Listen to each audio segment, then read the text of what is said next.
Така, сега между двете жички съм завързал тази малка жичка и в момента ще включа това нещо, само че ще се дръпна малко.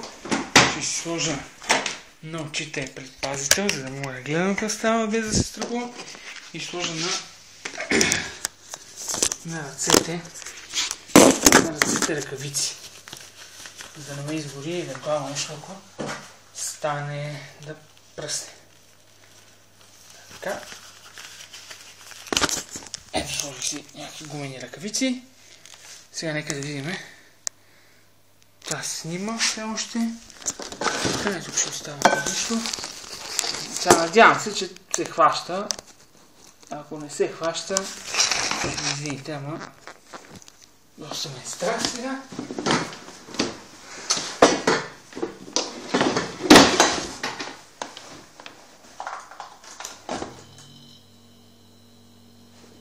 Ето, тръгна, да?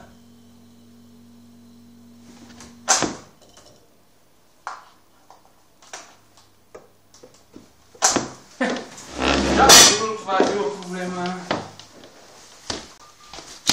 Това е било проблема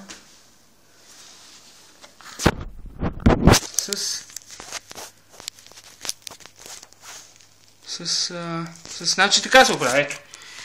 Утре отивам да купувам кондензатор от 5 микрофарада и си оправям и спестявам 70 лева и спестявам другите 100 лева, които ще да дам. И тях ще ги дам някой друг ден. Супер. Супер.